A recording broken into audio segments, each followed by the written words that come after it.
Come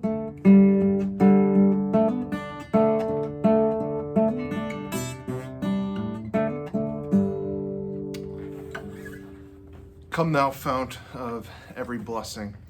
I want to do something a little bit different. Been doing kind of the psalm reflections lately, but thought I'd do something a little bit shorter and maybe that would garner some interest because I've been missing singing hymns.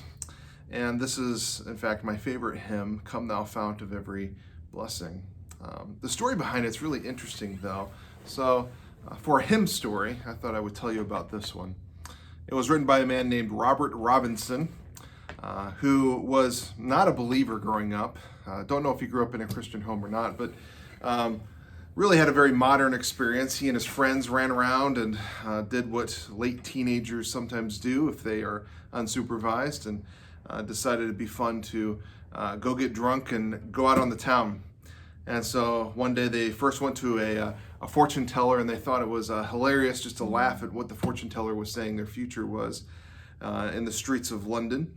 And then they decided, well, what else is there to do? Well, there was something else to do. Robert had heard about this guy named George Whitefield, and he was preaching an evangelistic sermon, and so they went out to the field. Thousands would come to gather to listen to him.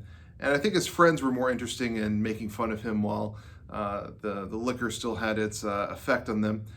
But Robert, as they say, sobered up pretty fast at a message that he was preaching that was on Matthew 3, verse 7, where he's talking to the Pharisees and the Sadducees and said, "Who warned you to flee the wrath that is to come?"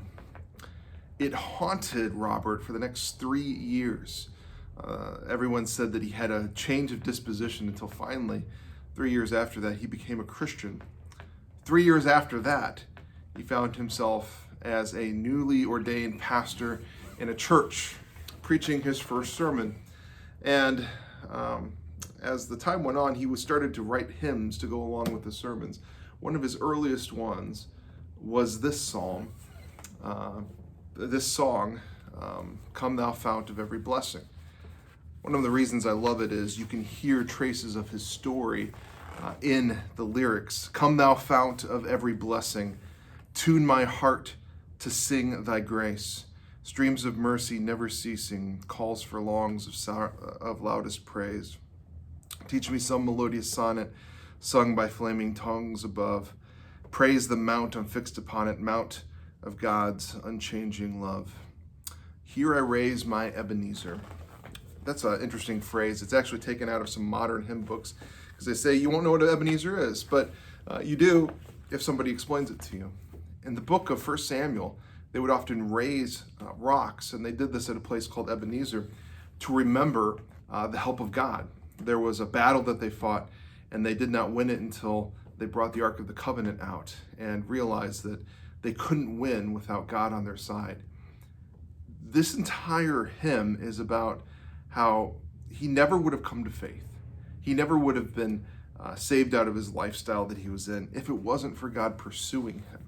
So here he raises Ebenezer, hither by thy help I come, and I hope by thy good pleasure safely to arrive at home.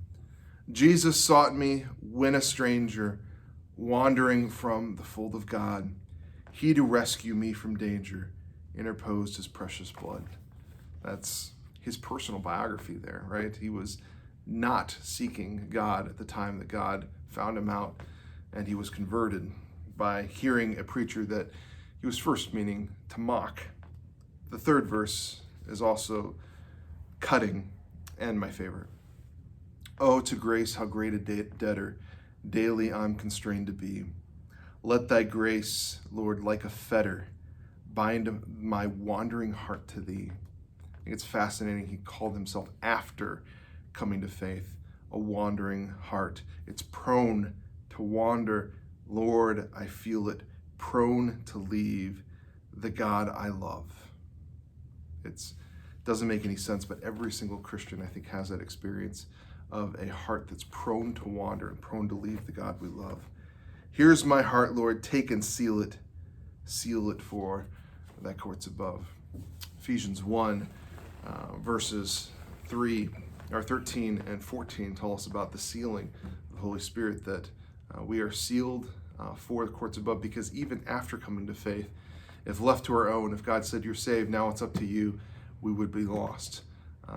But I love that hymn because not only did God have to seek him while he was wandering, but also had to bind him to himself to keep him from wandering.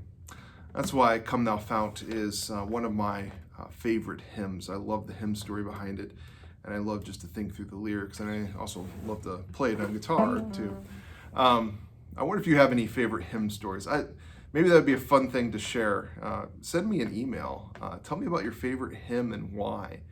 Whether it's the story behind it, whether you know nothing about the story behind it, and it just impacted you at a particular time in your life, or you had a thought from it that has really stuck with you.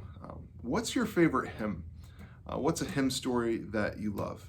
That's what I'd challenge you. Send me an email and tell me that. Pastor Jared, Jared at newlifehopewell.com. Send me an email and tell me what's your favorite hymn story.